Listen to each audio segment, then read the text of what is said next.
Well, we're getting close to starting um, here in a couple minutes. We'll wait here for a second. I want to make sure everybody's able to do this. I don't know if we're able to record this.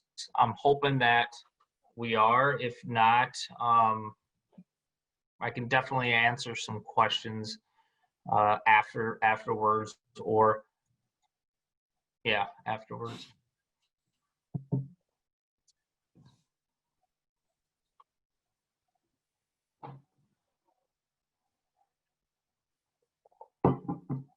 Well, I got 6:01, so I'm going to go ahead and get started. First and foremost, I want to thank you for coming on for this virtual event, Junior Senior Family Night. Obviously, we're not able to have it at the high school, so the best thing that we could do is, try to have something on Zoom. I wanted to reach out, especially to the seniors. Due to COVID, we have had a lot of stuff going on. A lot of different things are happening right now, and at the moment, things are changing at the moment. So hopefully this will settle, answer some questions for you, and if not, I am definitely will take any Q&A afterwards if that works. If it doesn't work, I will be available.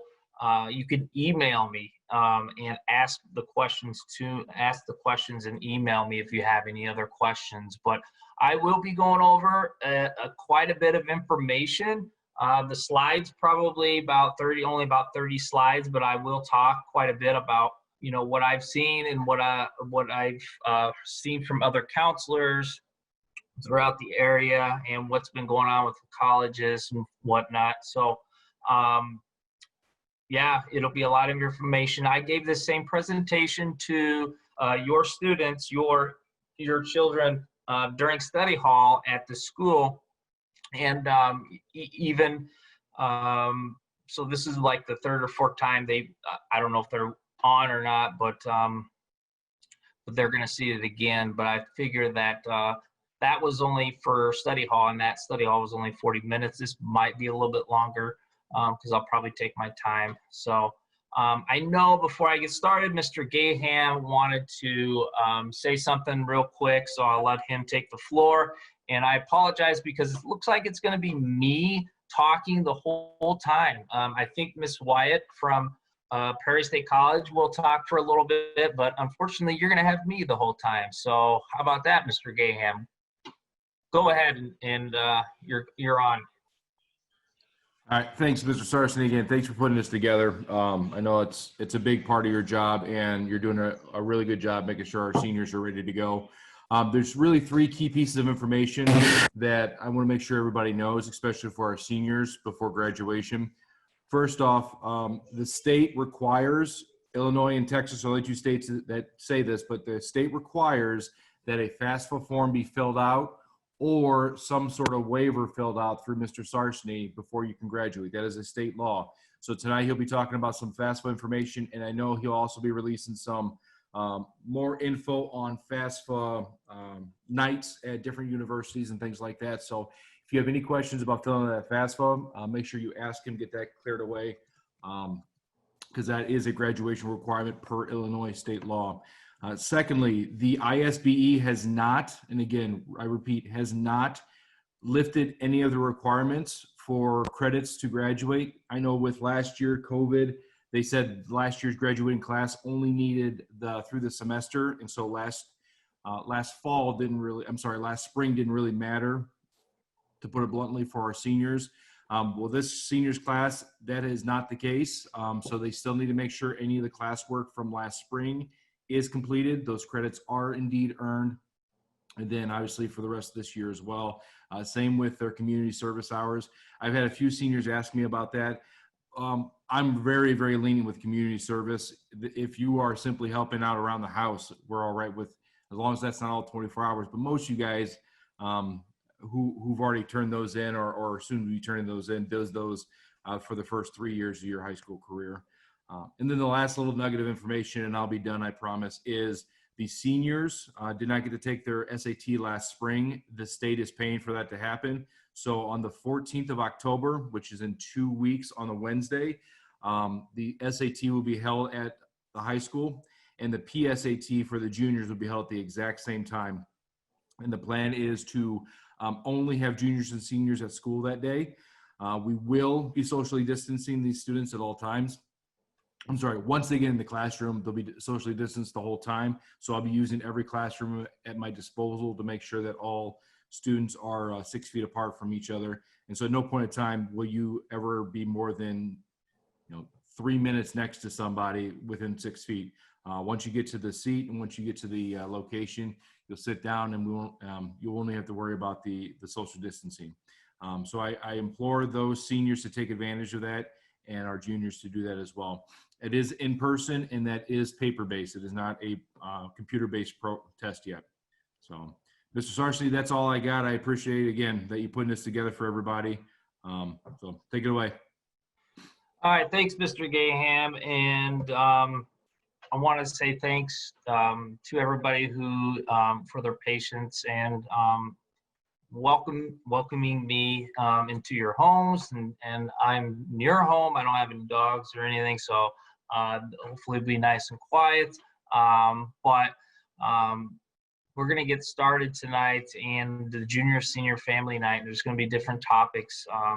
How to apply to college, meet every deadline, and to enjoy the senior year. Some quick tips. The first thing that I wanted to let the seniors know is that they have a high school. Obviously, the school has get an email account.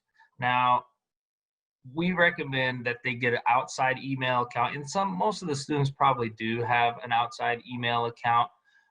But their Beecher account, it gets taken out of in June, I believe. I talked to the IT director, so it gets they will no longer have a Beecher email account. So why is that important? Because maybe if they're taking AP, they don't get their scores until July.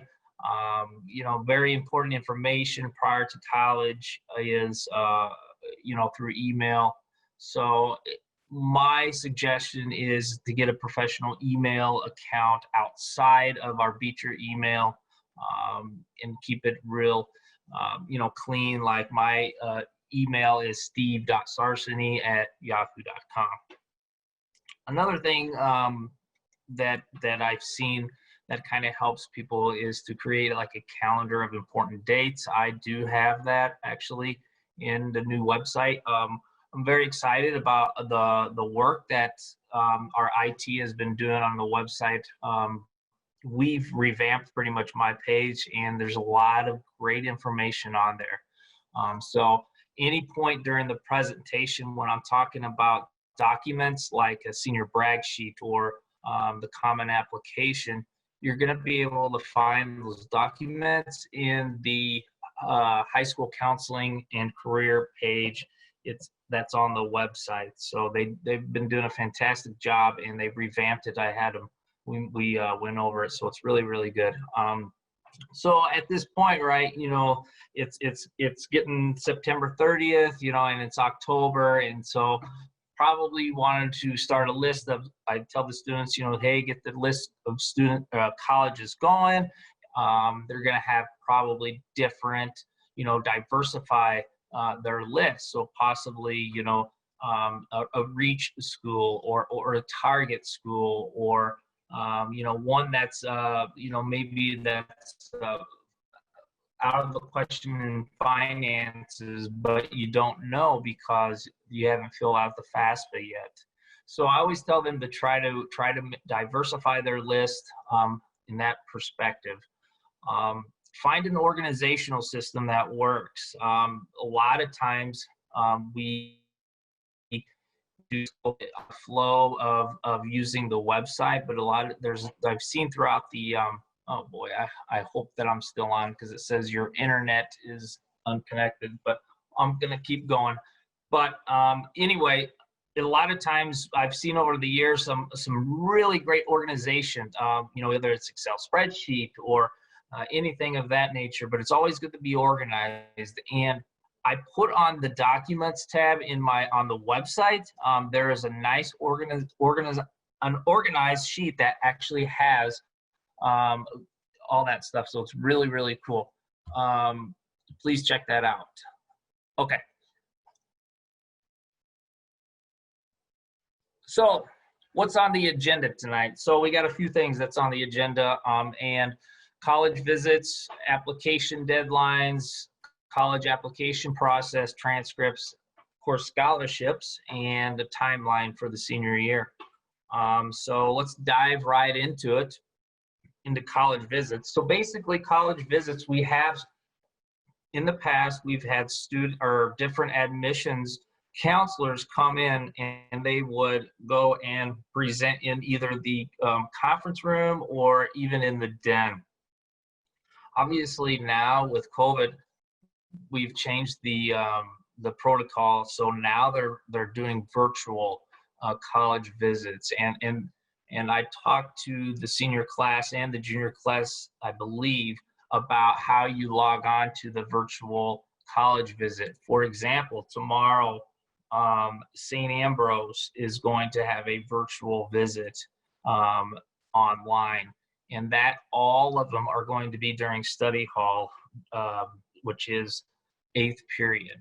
So it's 9 to 9:50 in the morning. All the virtual college visits are going to be from 9 to 9:50 during study hall. It's so hard now to get admissions counselors in, because I don't want to take them out of their class, because they're having a small amount of time in class, so it's very, very difficult. So I think the best way to do it is virtual, and I'll show you here a little bit later how they can sign up, how students sign up to visit and to see the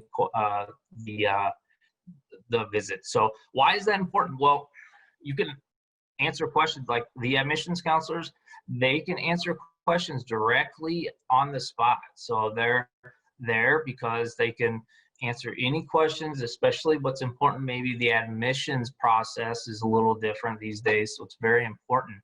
So students should join because they can ask questions directly to the college. A lot of times too, those admissions counselor who talk or go on these visits, most of them actually will review the student's application. So it's a good way too to kind of bring that rapport and bring that relationship with the admissions counselor for that particular university. It shows demonstrated interest. Okay, demonstrated interest is important because you're not just one person who is going to apply for this school, but you haven't took a college visit, and we'll talk about college visits here in a little bit. You haven't talked to the admissions counselors, you're this and that. So having emails back and forth, that shows a demonstrated interest, and that shows the school that you're very interested in there. So throughout the presentation, I will be drinking some water between. So just so you know. Anyway, also the admission counselors, you can find a snapshot about the college. You want to find out what's unique about the college, right? You want to see if it's a fit. So that's a very good way to do that too. All college rep will be in Zoom, like I said, and they can check that out on Naviance. And here is how they go about it. So this is Naviance, for example. This is a demo. This is my demo, and this is the arrow. All they have to do is just log on. Okay, so all they have to do is log on into their Naviance account, and you can see where I put the arrow, what's new. Eastern Illinois will be visiting Tuesday, September 22nd, 9 a.m. Now that list has grown. I've been getting a lot of colleges on there, so I highly recommend for juniors and seniors to join if they can through study hall. When they get in, you're going to see this. When they click on the college, like for example, September 22nd, Eastern Illinois was in. And so you just log on, click on new, and then you just register. It's that simple. And then what happens is they get a Zoom link sent to them, or the college and universities will send me the Zoom link, and then I will send it out to the students. So those are college visits. Again, those are very important. It's one of those things that we're trying to, be a little creative in the ways that they come. And I do have a Q&A. And if you guys are interested, you can ask questions afterwards. After this is all said and done, I will try to answer your questions for you. So let's move along into application deadlines because it's very important. So a major deadline, and first and foremost, I don't want to scare anybody. Our job is we want to support our students as much as possible and try to make the process as easy as possible. And we want to make sure that, they know that we have their back and we will support them. So the first deadline, okay, so you have all these different deadlines in we'll just say a bucket. And the public university apps, Eastern Illinois, Illinois State, University of Iowa, University of Illinois. This is a deadline that I put November 1st. It's probably important. Why is that important to kind of get in earlier than later? Now, they still can get in later if they apply, if they check the deadline date for the specific school. And I want to talk a little bit about this because everything's changing in a moment, okay? The best thing to do is to go onto the website that you're interested in and find the checklist. There is a checklist, admissions checklist, that will have directly what they need, what the school needs. Every school is different. It was, especially now, so everything's kind of changing at a moment. So I say November 1st because scholarships, your best time to get scholarship, your best way to get scholarships is through the school that you apply to, okay? So if your apps are in early and your information is in earlier, that allows students the best consideration for admission and scholarship money. Again, I can't say how more important it is to go to the website that you're interested in. Make sure you go and check the admissions checklist to check their policies on that. Next, you also want to at this point, there's all different parts should be admitted to, like essays, transcripts, test scores. I'll talk to you guys about those here in a little bit later. Letters can be submitted at a later date, letters of recommendation, in which I will talk to you later about that too. But it's crucial that for all the state universities, I wrote on here, U of I, Purdue, Indiana, all those state universities in Illinois, Eastern, Western, try to get your applications in by November 1st. And I will talk a little more about that. The other deadline is anytime you see the word early, early decision, restrictive early action, and early action, you want to have everything in by, again, it's the same, November 1st. So early decision is basically, it's like being engaged, okay?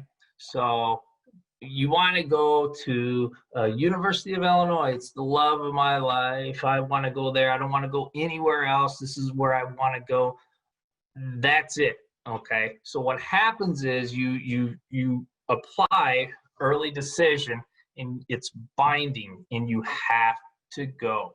You have to go to the school, okay? Restrictive early action gets a little crazy. Honestly, there's only like a handful of schools, I think Stanford is one of them, that do the restrictive early action. What I tell students to do is you want to do early action.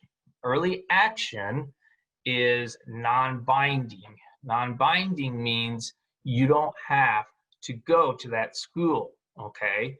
Basically, you have until May 1st to make a decision, which is the National College Decision Day. So early action is you'll get a reply back from the schools if the school has the early action, and then you'll find out, and you'll be considered for most of the scholarships at all the universities or wherever they go. So I'm going to take a sip of water here. I wish I had somebody else doing the slides so you guys don't have to listen to me all the time, but that's okay. Anyway, so those are anything early, anything that has early on it. If they do early, you want to have it in November 1st. Again, that's probably standard for all the colleges and universities. They also have different ones like regular decision, which is they have a set deadline. So example, maybe March 1st is a regular decision, okay? And the other one that they want to talk that you'll see is a rolling admission. A rolling admission is simply you get your application in, and 2 weeks later you get a decision, whether that's November 1st, December 1st, March 1st, whenever that is. That's what a rolling admission is, okay? Remember that most of the early decision REA and EA applications require a letter of recommendation, in which I'll be talking to you guys a little bit more about here in a little bit. So all four-year university applications should be filed by November 30th. Now that's my deadline. That's like our Beecher internal deadline. That's not to put any pressure on any of the kids. It's just to try to help them make life easier. You know, it would be nice to go into final exams in December, not worrying about, you know, your applications and whatnot, and to go on to break. So, you know, obviously if it's not done and by November 30th and this school has a regular decision of March 1st and they do it in January, that's fine. That's totally fine. It's just you do not want to really wait until like 2 weeks before, because sometimes, you know, you never know what's going to happen. The system could crash and everybody and their dog's trying to get their application. And so it's always a good choice, or always a good idea, to get your applications in as earlier as possible. When we talk about two-year colleges like Prairie State College, you're looking at students should try to be in there by March 1st. I have Beth White in here also. Hopefully when I get to that slide, I will have her talk on here about Prairie State College. So those are application deadlines, and those are like the processes or the different ways that you can apply to the colleges and the university. So the application process itself, so you always want to use, obviously, your legal name. I know, you know, if your name's Robert, you don't want to use Bobby, or my name is Stephen and I don't want to use Steve. You always want to make sure that you use Stephen or your full name. So that's kind of going without being said, but I just want to always make sure that's important. Look for the application requirement checklist on each school's website. Again, I cannot stress to you how important that is, because of how things are changing in the moment right now. And schools are changing things left and right, test optional, all kinds of stuff, which I will talk about here in a little bit. Besides the application, the schools may look for, depending on the school, fees. They might be looking for transcripts. They might want an essay. They might want a letter of recommendation. Some schools are now actually wanting sample work of a project or whatnot. Test scores from SAT, ACT, which I will definitely get into here in a little bit, okay? Applications by school. So how do you apply? Where do you apply? You know, there's kind of three different ways that I'll be talking to you about. The first one is the common application. So the common application is basically one big application that has about 900 schools on there. And again, you would want to research the application requirements on the website, whether they take Common App or not. Now, keep in mind, if schools have multiple ways that you can apply to, for example, they take Common App or they take you just going on the website and applying, they do not prefer one or the other. Okay, they're not going to decide and say, oh, we prefer Common App. No, if they have more than one way to apply, my thing is do the simplest one, because that's going to save you time, and they do not discriminate which way or however you apply to. The Coalition app, again, that is one app that I'm not familiar with. There's not that many schools that take the Coalition app. I think Northwestern does, but I'm not 100% sure. They might have changed that. But the other way to do it is, so you got the common application, and simply you can also go on the website to register or to apply for that school. So there's usually a spot on the website that says apply here. You're always going to have to make an account. Okay, you're probably going to have to make an account.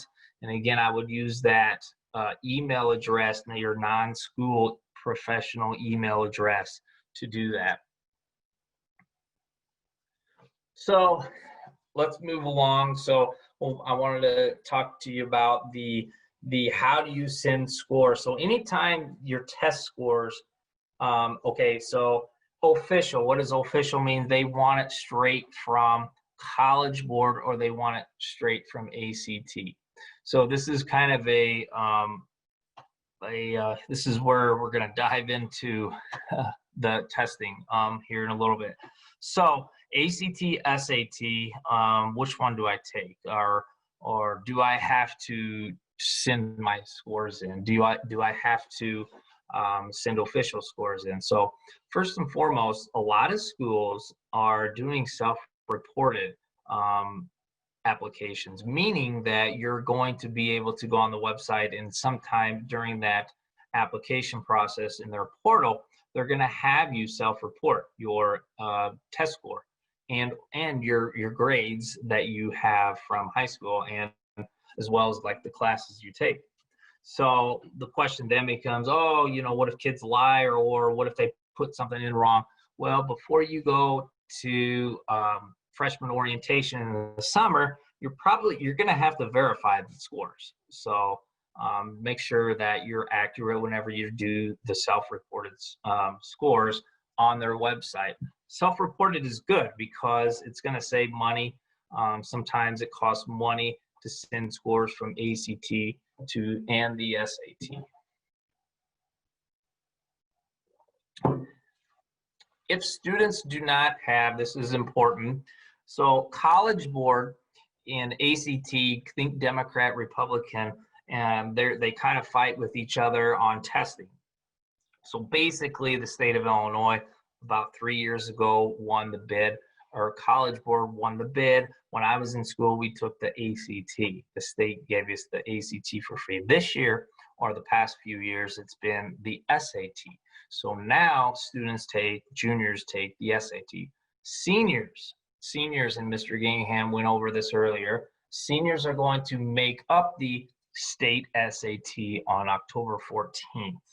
So basically the last spring, when they were supposed to take the SAT, they will now take it on October 14th. They should make, I told the seniors this too, they should make a College Board account, because when schools need official scores, the student is going to have to go into the College Board account, and they're going to have to send their scores to whatever school they apply to. And it's not free. It's probably going to cost anywhere between $10 and $15. And they change that every year. But they do have to, anytime you see they need official scores, that means you're going to have to go on to College Board or ACT if you take the ACT, and you're going to have to send the school straight to them they want the official score, and it comes from the actual company. So log into the account, which is send score, select the test dates. You're okay. If a student is on free and reduced lunch, I can help them out with the cost. So I always tell the students whenever they send the test scores in that to allow at least 3 weeks for them to process, because sometimes, you know, they send them in bulk, like College Board. They send a bunch of SATs. They don't send it like as soon as they get it, they don't send it. They just kind of wait for a week or two, and then they send a bulk out. So it's just kind of how they do that. Test scores are on transcripts, but technically that is not official. So some schools will accept it, but most will not. And that's just simply because you could have bigger high schools, and you know, typing in all those SAT and ACT scores, there could be a mistype somewhere. Not at Beecher. We do not make those type of mistakes. So I guarantee you that. You can ask Mr. Gahan. So I got to get upcoming test dates. Like I said, the state SAT will be on October 14th. Okay. And something I want to talk to you about is Naviance Test Prep. This is free. This is a system in Naviance. It's a test prep that they can use. I told the students about, which will allow them or help them to, be prepared for the test. Now, before I get into test optional, I will say that the ACT is another, test that college entrance test that they can take. So what you have is you get the state SAT in October 14th, and then you're going to have the national ACT. And so students ask me, so where do I take this ACT or this national ACT? Well, we usually have it at Beecher High School, and we have it. We are going to have it October 24th, and they gave this. There's restrictions, obviously, that we have to meet in order for us to have that. So we are going to have it October 24th, and I believe we're going to have it a couple other times too. My fingers are crossed that we're able to do that. I'm waiting to hear back from them, but we did indeed get the October 24th, and that's on a Saturday. So students can take the ACT Saturday, October 24th. Now, something that's becoming very popular is test optional. So what is test optional? Well, test optional is, what if you never took the ACT? What if you never took the SAT? And that's a possibility because of COVID. So that would be maybe a time to do that. You want to send your scores if you're trying to get in a specific major. Okay, so if you are trying to get in a nursing program in UIC, they may want a test score. Okay, so, or engineering at the University of Illinois, or whatever. You get the point. They may want a test score. They also may want a test score for potential scholarships. So if you want to get a scholarship from these schools, and again, I reiterate, the best way to get money is probably through the institution itself, and they give out these, these different types of scholarships for their programs and from their schools. Now, if you think about ACT and SAT, if you took both, and you're wondering which one do I send, well, you could send the highest one. Just send the highest one. It does not matter if it's the ACT or the SAT. All colleges and universities look at it the same, and you want to send the highest test score to that particular school. So then the question is if it's test optional, do you send your test in or your score in? Well, all colleges have like a 50 percentile, right?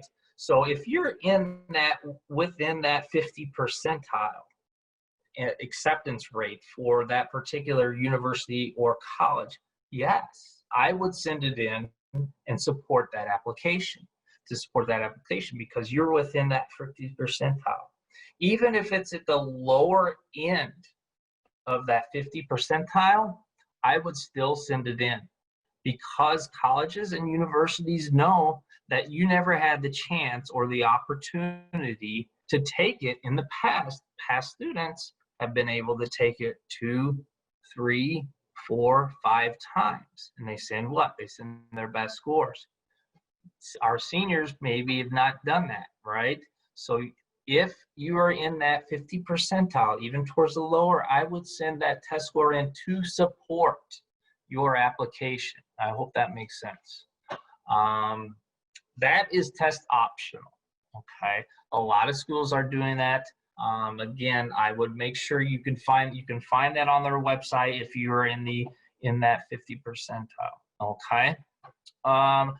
There are some schools that do test blind, for example, well, first of all, I want to make sure test optional schools, there's this website to see if they're test optional. It's called fairtest.org, fairtest.org. Test blind, what the heck is test blind? Well, test blind is they don't want it. So Northern Illinois University does not want a test score. You send it to them, they're going to throw it out. So don't even worry, don't even send it to them. They look at it, their application process in a totally different way.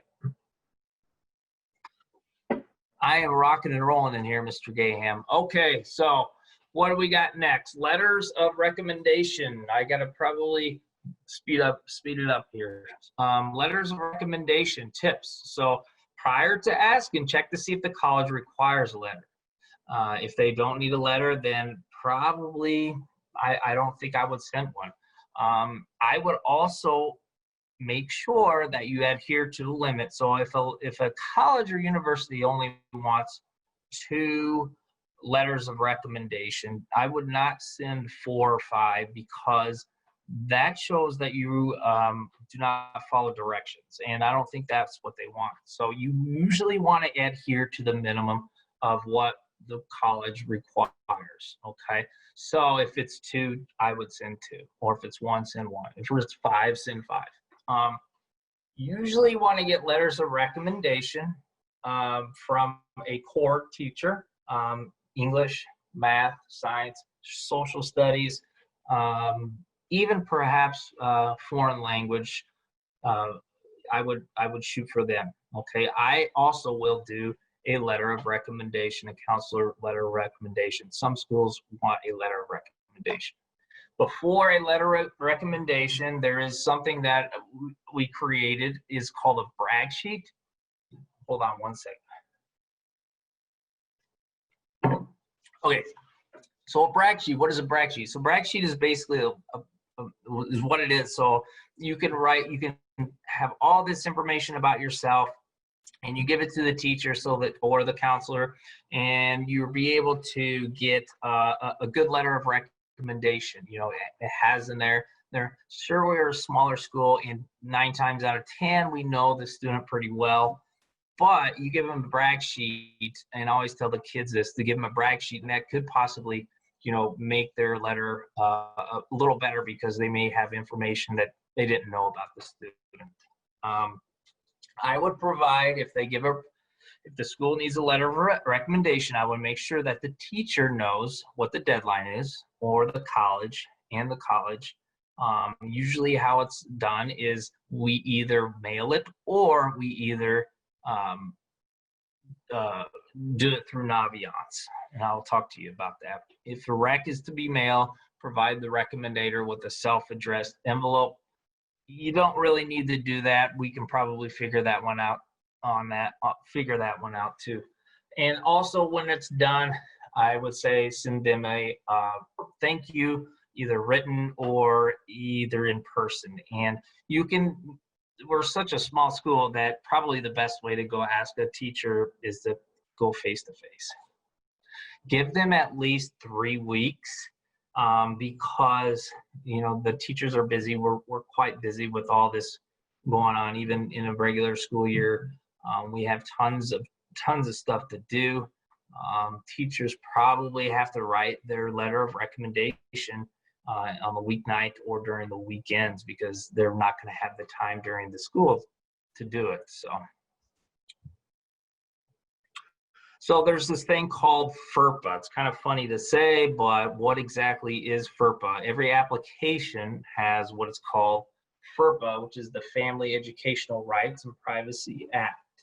It's a federal law that was instituted to protect the privacy of students' educational credentials and records. We always tell students, I always tell students, this is totally up to them what they want to do. Okay, totally their choice. We will not steer them in any way whatsoever. It's their direction, what they want to do. We suggest that, I've seen that, highly suggest though, the waive the rights because it shows colleges that students are not afraid of what is written, okay? And they've been told that some colleges may disregard letters if not waived. So, but it's all the way totally up to them if they want to waive or not to waive. Whenever they have questions about that, I always tell them just to come to my office and I can talk to them about it. So, common application. We have, like I said, there are like 900 schools that are use the common application.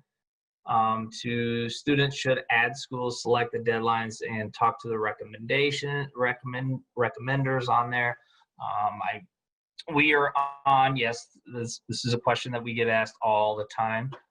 What scale are we on? We are on a 4.0 unweighted scale. What is the school code? Our school code is 140240. Common application tips sheet and the common application and Naviance, Naviance and common application can come together and to create what we use in Naviance is that I'm able to send out transcripts. Those sheets are on the website that I have on the High School, College, and Careers website. It's under the documents. So there's different sheets of that, and that is where it's at. Community college. Finally, I can probably have somebody else talk. I invited Beth Wyatt from Prairie State College here to talk about whatever she wanted to talk about. There's so much that we do with Prairie State College, from the early college stuff to Prairie State being an in-district school. So, Beth, are you on? If you're on, I will give you the floor. Yes, I am here. Awesome. Yes, How are you? I am good. How are you? Good. I'm glad I get a break. Oh my gosh. Man. Thank you for having me. Drink some water. I'll take thank you. Only about 3 minutes or so of everyone's time. Perfect. So thank you for having me. Prairie State College is your local community college in the Beecher District. Like Mr. Sarseny says, we started a program last school year called our Early College Program. This is a unique program for juniors and seniors who attend Beecher. When we did offer courses in person, one of the Prairie State faculty members came to campus before school and taught. Students took 2 classes a semester, one on Monday, Wednesday, and one on Tuesday, Thursday. So for the full school year, you could earn 12 credit hours. If you started during your junior year and you continued on, you could earn 24 credit hours. Since the pandemic has started, courses are virtual right now, and they're going to continue to be virtual for the spring semester. So it's a really great opportunity for students to earn college credit while they are still in high school. They're not AP credit, they are regular college level courses, so there is no AP test that needs to be taken. You complete the 3 credit hour course, you earn the grade in the class. That class generates a college transcript at Prairie State that can then be used at Prairie State to continue your education, or you can take that transcript and transfer on to a four-year university. It's a great program.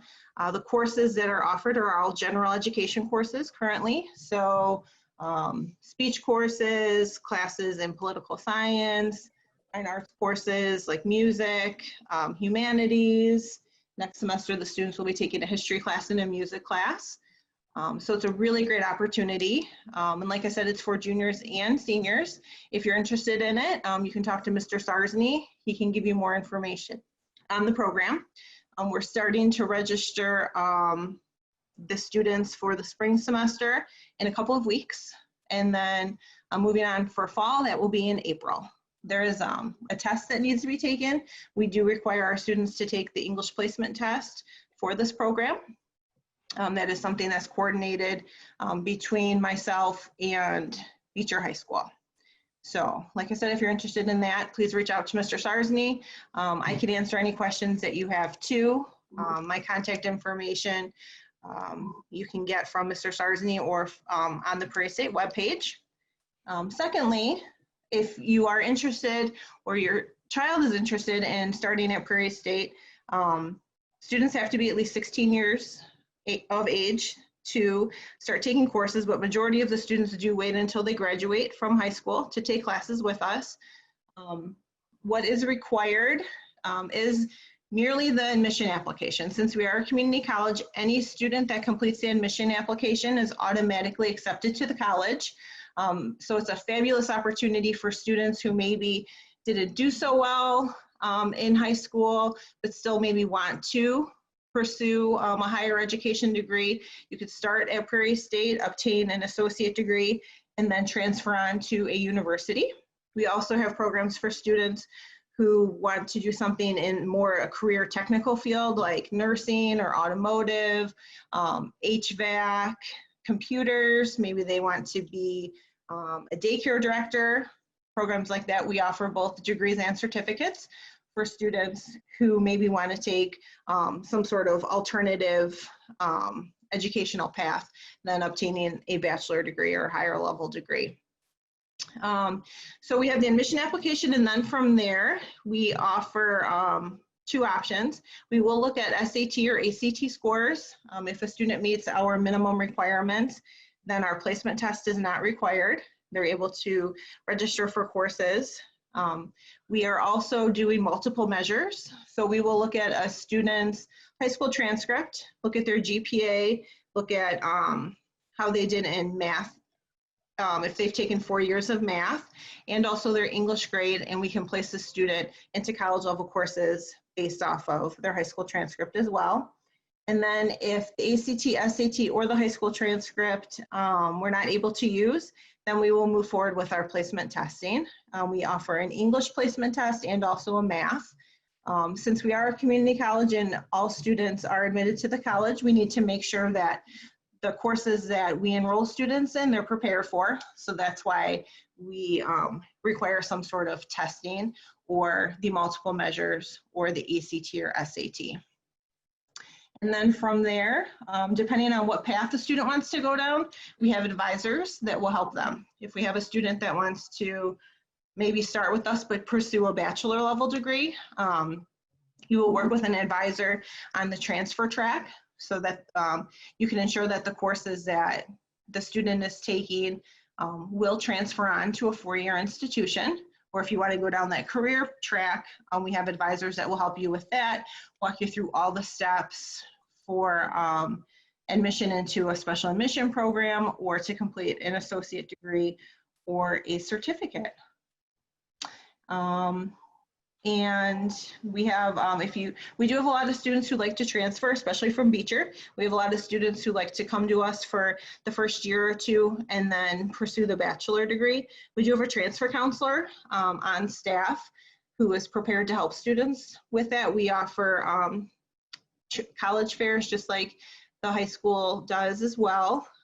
We have transfer visits with universities where a rep will come in and talk to our students or do a virtual meeting with them just like they do at a high school to walk them through the steps to get enrolled in the college.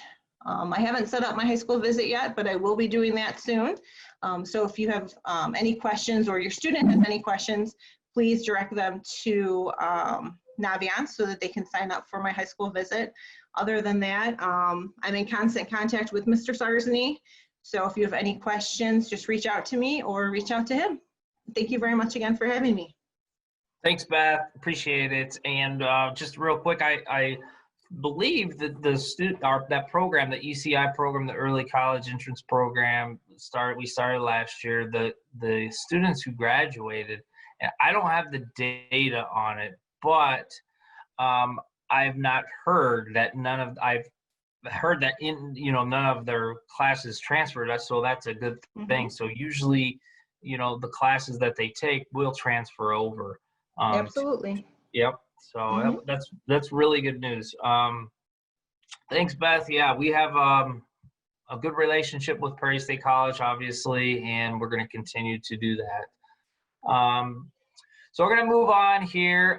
So joining the military, this year we have different, during the school year, we're going to have like a college week, and then we're also going to have a military week, which is going to be during Veterans Week. So basically what that is, we're going to have different branches come in or virtually talk to them about about their branch. So different ways to do it is to contact, there's usually a recruiter, and the recruiters usually talk to me, and they sometimes they set up a little table in the cafeteria. Obviously all that's different, so it's probably going to be all virtual this year, but we'll talk. I have all that information for the military if and they are interested in the military.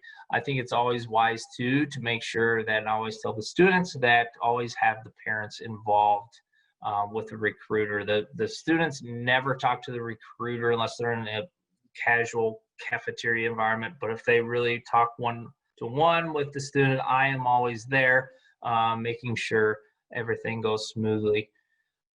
Trades, we're also, Beth was talking about Prairie State College. They also have a union trades fair, which is we went last year, or not last year because of COVID, but 2 years ago we went, and it was very, very it was awesome.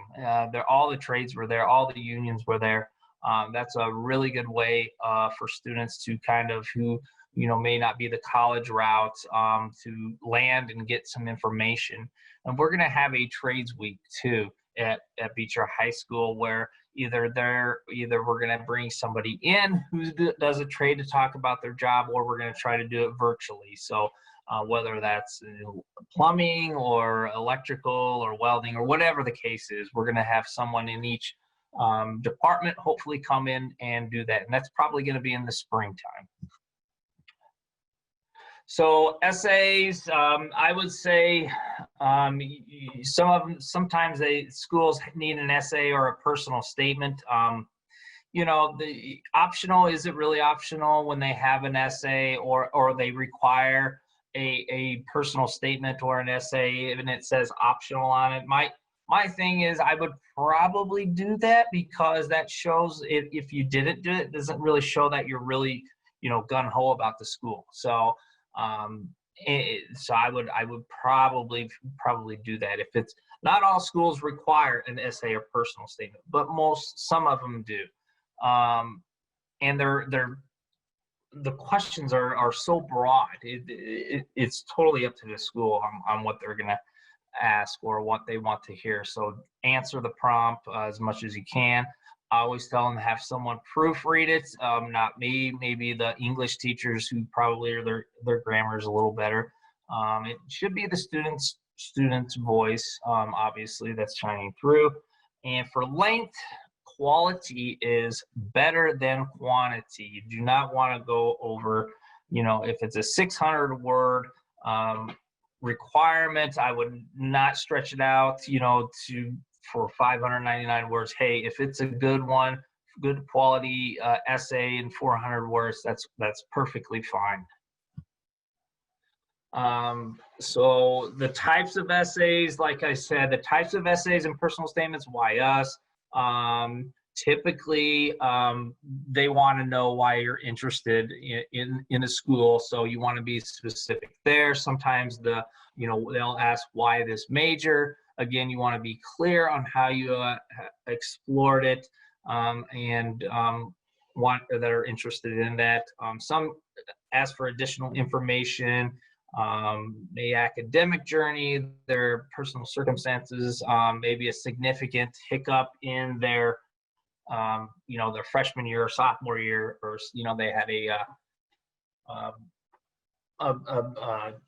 a hiccup in their transcript, so maybe they just took a semester off or whatnot, but they learn from it and they're a better person from it, something like that. There's no right or wrong analytical questions, no right or wrong answer. Want to learn more about you. What can actually be divided by 0? Do you feel lucky? Well, these are all topics, analytical questions that I've seen. So it's pretty interesting. Okay. Usually a good tip is, I put on the bottom, a third about the experience and 2/3 about you. So basically you want the third maybe is about grandma and how awesome she is, and how she's changed your life. And so you don't want to write just about grandma. So you want to talk a third about her, but you also, on the 2/3 of it, you want to talk about, what you learned from her, why she means so much to you, things like that, why your life has changed, why are you a better person because of that. That's kind of the gist of what that is. Optional COVID essay. So this is truly optional, okay? I've seen that some applications have a COVID essay. Now, if you're not affected by COVID, there's no reason to really say anything in there. But if there is a reason why COVID has, maybe there's a family member who had an illness, maybe there's an employment loss, a lot of us maybe have been affected in one way or another, not all of us, but if it has affected you, then I would probably, I would think about filling that essay out. All right, we're moving along. Transcripts and scholarships, and I'm going to fly through this because it's getting close. I've been talking way longer than I want, but these slides are short, so I'll be able to get through them. Okay, so all schools will want transcripts unless they're a self-reported school, which is basically you have to write down and get a transcript from me, and you have to write down everything. So there's 3 types of transcripts: the initial one, and there's a mid-year one, and there's a final one. So the initial one up to the junior year, that's what seniors are doing right now. They're sending out transcripts. How do you send transcripts? Well, you can send them 2 ways. The student can actually go through Naviance and request a transcript, or they can just email me or come to my office, because we're a small enough school, and say, hey, Mr. Sars, I need a transcript sent to blah, blah, blah, blah, whatever school. And then I go on Naviance into eDocs, and then I will send them out electronically. And then, like I mentioned before, there is a self-reported academic report for those. Some schools, like University of Illinois, is self-reported. Scholarships. Everybody's interested in scholarships. Definitely. There's national scholarships. Okay, so students, there's different databases and different systems that you can use. There's really 3 different types of scholarships. Okay, there's local scholarships, there's typically state scholarships, and then there's national scholarships. Okay, so I would recommend someone to get on a database like a free database. It's fastweb.com is a good one. That's a great one. They have a bunch of national scholarships on there. Anything from you're left-handed to you're very tall to whatever the case, Coca-Cola, this, that, whatnot, it is totally a ton of those scholarships. And, it's PR. It is what it is. Scholarships for those national scholarships is PR, public relations, and they want to market their brand. So that's why they, for the main reason.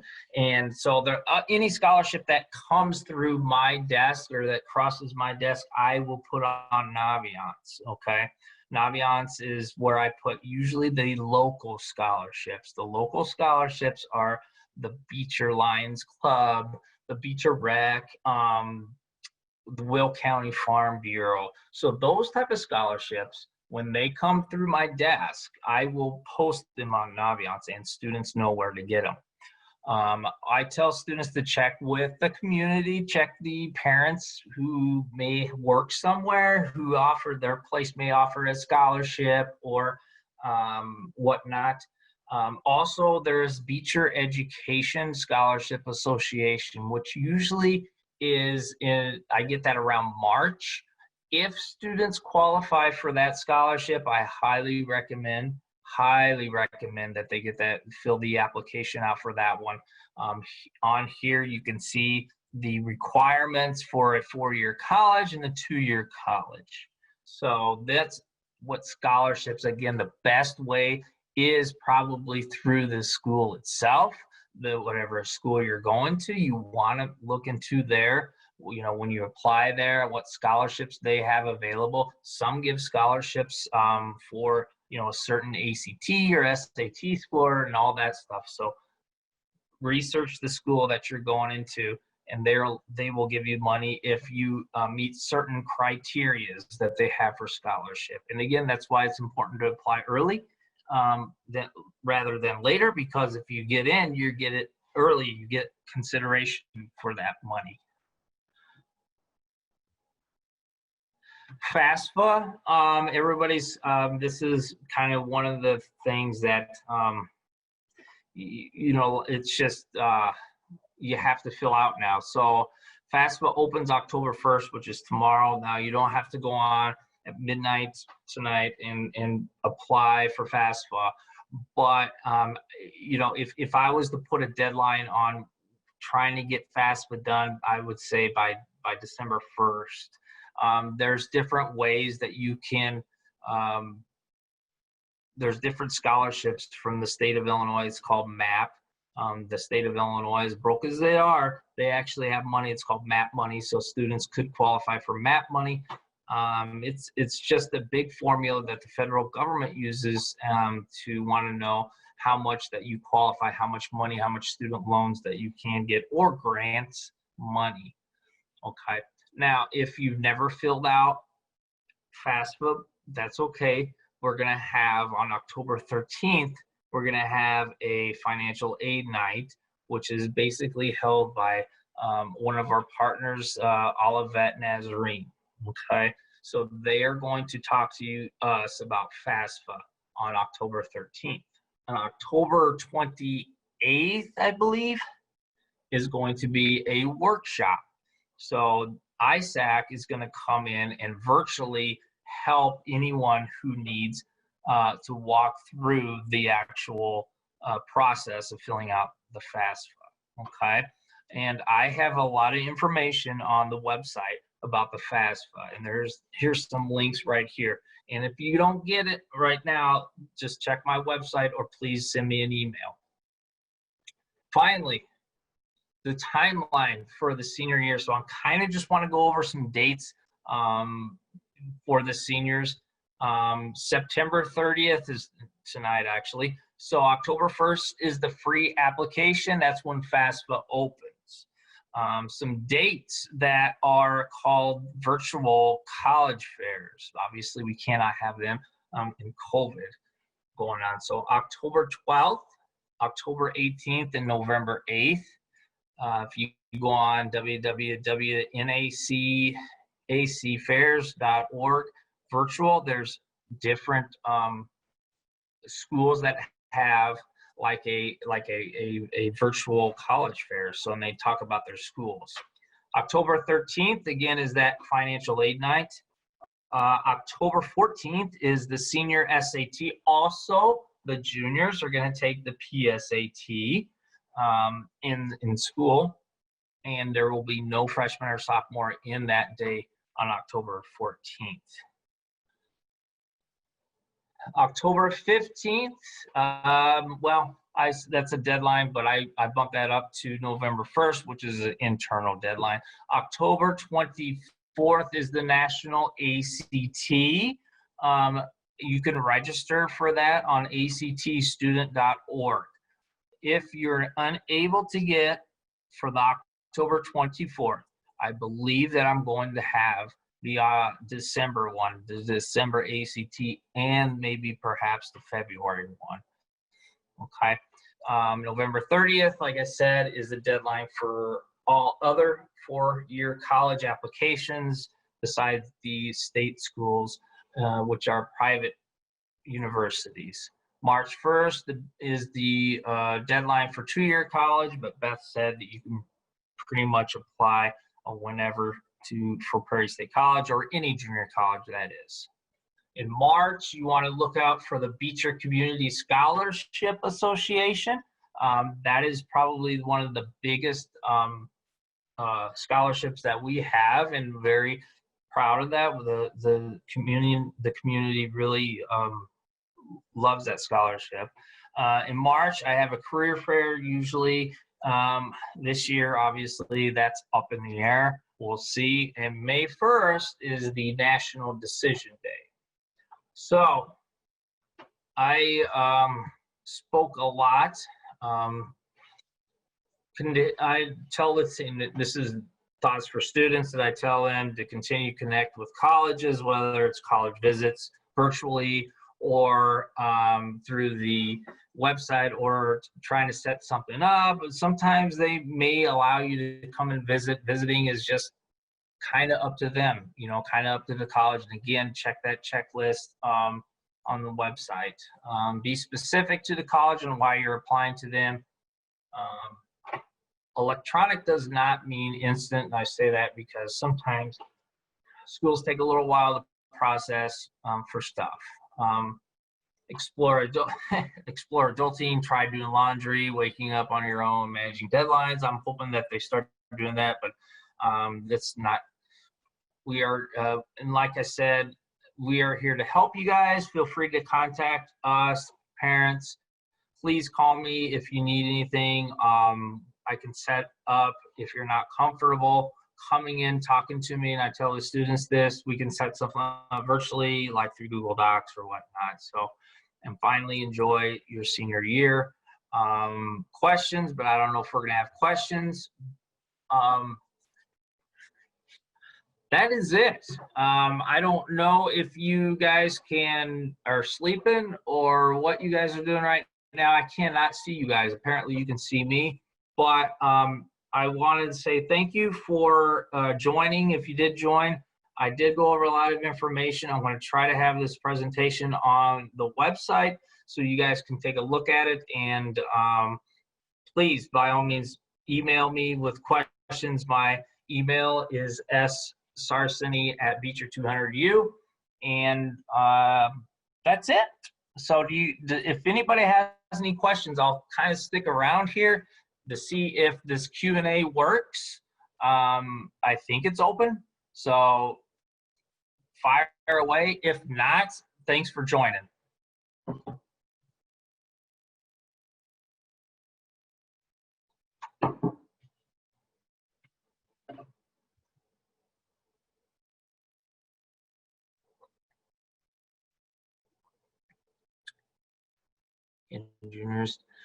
Can juniors take the SAT earlier than the spring? I don't know if you can hear me, but I'm going to go ahead and type. So the question, can juniors take the SAT earlier than the spring? They are going to take it. They're taking the SAT. So they're taking the PSAT in October 14th. The actual SAT for the juniors is going to be in the spring. Okay? Take a national SAT, and you can also take the national ACT. So with that being said, if they want to take the SAT before the spring, have them come to my office and they can sign up through College Board to take the SAT. Now it's tricky these days because sometimes these things get canceled because of COVID, but they could still take or sign up for it, and through College Board, they will be able to, they can take it through the SAT. We do not have the national SAT here at Beecher High School. We just do the national ACT. The reason we don't do the national SAT is because the state gives it free for the kids. So all the juniors take it for free in the spring. So I hope that answers your question. Can you guys tell me if you hear me?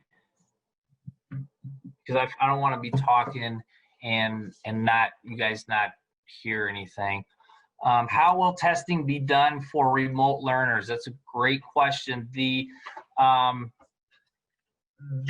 questions, okay, good.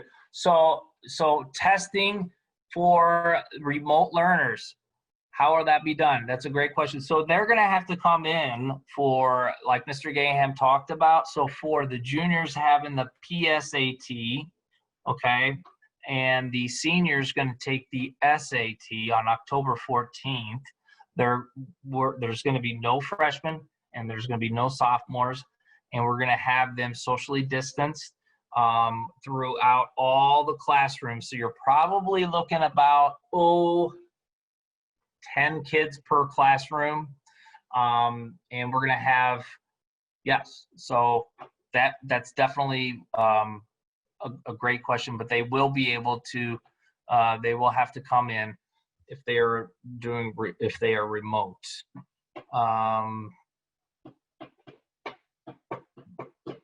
Jack, did you say you would like to answer this question live? I don't know what that means. That thing working or No, what? so I'm trying to monitor the Q&A for you. That way, when you answer something, it's noted as answered. Or if there's something I can answer, I'm typing it for the. Oh, okay. I feel like your answer to the testing is correct, because it's not a remote option for SAT. So the Right. students, Right. correct. So we are going to make sure that all rooms are socially distanced. I have 26 rooms at my disposal. So I will make sure that, even if I had 10 people in every room, I have 250 spots. And I believe we only have 170 people being tested. So we'll make sure that everyone is socially distanced during that time. And at no point in time will anyone be in contact within 6 feet for more than 15 minutes. And we'll obviously do all the things we do on a normal school day. We'll do the families will self-certify before they come in. We'll do the temperature. We'll do the sanitation. The rooms will be sanitized with the spray the night before, like always. So we'll continue to do everything we can to make things as safe as we can. Yeah, it's definitely a priority. We also have, I always tell students, like, sometimes kids, you know, how they get stuff in the mail is typically because, colleges and universities are kind of struggling because they usually send out material through the mail, and what they do is the universities they buy names. So from College Board and ACT, and they have like this certain criteria. And what happens is they buy the names and then they send out material on different on their school, basically to market their school and to brag about their school or the programs and what's unique about the schools. And since nobody really took any testing, so they're chomping at the bits, and probably the best thing to do is to go online and get on maybe their email account to get information, which I forgot to say during the presentation. But any more questions, please?